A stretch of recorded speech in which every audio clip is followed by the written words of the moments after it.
If you know anything about the human design chart, I am a projector, and that means that I should value my rest more than maybe the average person. And despite what society says, I'm really only supposed to be working about 2 to 4 hours each day. And then rest up so that I actually have the energy when it's time to work again.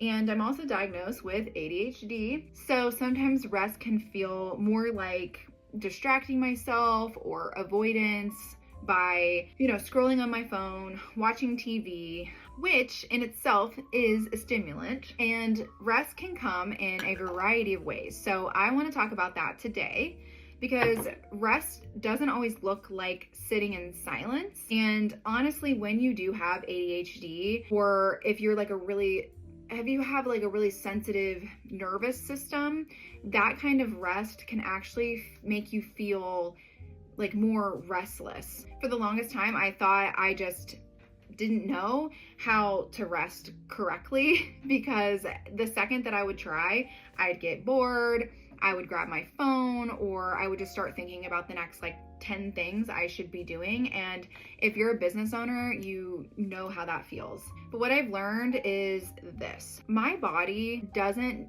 necessarily always need stillness, it actually needs safety. So what I've been practicing is more something that I like to call intentional rest. And I wanted to share a few things that have been helping me lately in case you can relate too. So I'm going to go over a few different types of resting that you can do that aren't just sitting there and blankly staring at a wall. And one of the first things is sensory rest.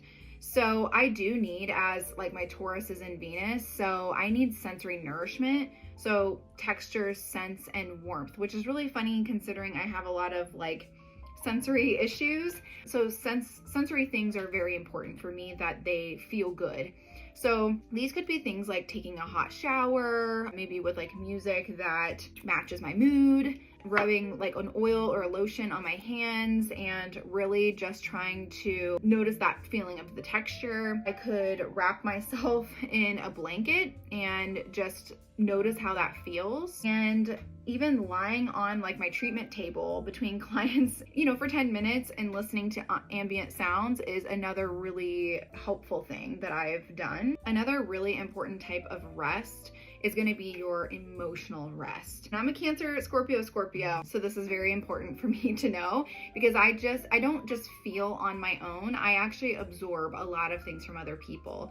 And when I feel drained, it's often emotional overload and not necessarily a lack of fatigue. Things that I try to do is writing a quick energy dump page where there's no rules. It's just me venting about things. Sometimes too, if you're overstimulated, if your job requires you to talk to a lot of people, sometimes just taking a break of your environment and sitting in your car or just literally outside with no music and just breathing really helps. And I mean, like I said, I'm a Cancer, Scorpio, so I'm intense and I feel a lot of things and I'm emotional. So sometimes crying or laughing intentionally, it actually will release cortisol. And hugging my dogs for a full minute, I think, has been super helpful for me as well, because I just love them and they love me, and their just warmth and sweetness, it just does something to you, honestly. So it's not necessarily the silence that I need, it's more of that release of getting it on paper or getting it out of my body and crying and expressing those emotions. My brain never stops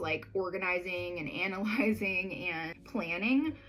And so the mental rest means that I need to give my mind a different way of moving, through rhythm, creativity, or play. Some things that you could try would be coloring, doodling, or making a quick mood board on Pinterest, or even cutting things out of a magazine.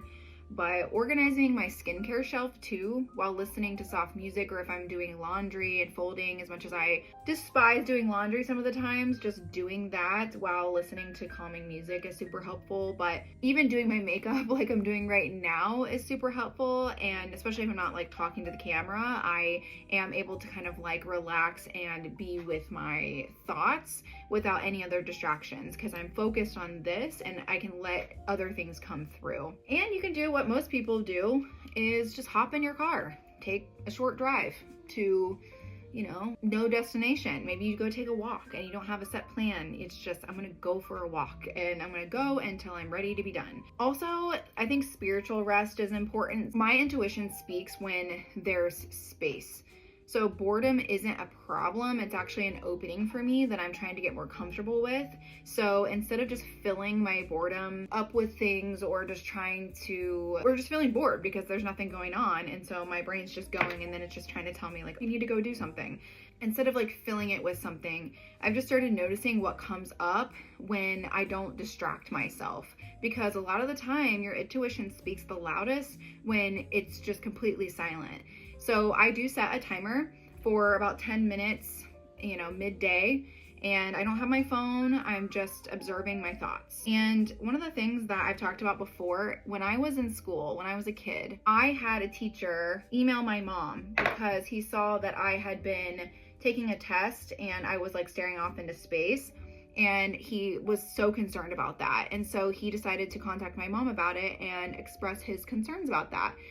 But in reality, letting yourself daydream or like literally stare out the window can help you have so much clarity on certain things and open up your intuition. Daydreaming just really allows you to think about things that you are able to think about when you're not distracted by things, and helps you kind of like express your thoughts and think about different things in different ways, rather than being just like distracted by everything and not being able to think clearly. Sometimes I'll pull a tarot card and I'll journal about what comes up based on that tarot card, or based on the question that I've asked in regards to the tarot card. And even sometimes lying on the floor with my hand on my heart and just asking like, what do I need right now? Because sometimes, really all the time, it's within yourself what you need.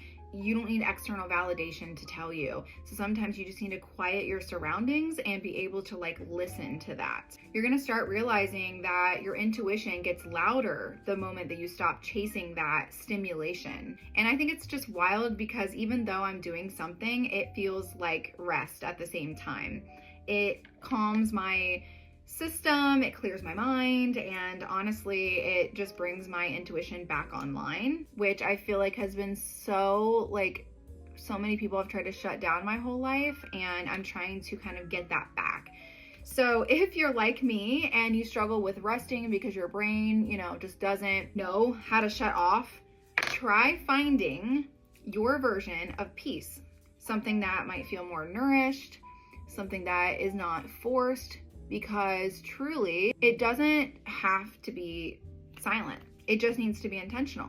That's what I'm learning for myself. And maybe you'll find something similar that works for you too. So don't forget to rest. Remember that your version of rest doesn't always have to look like what society says it has to look like. It just has to work for you and your own human design.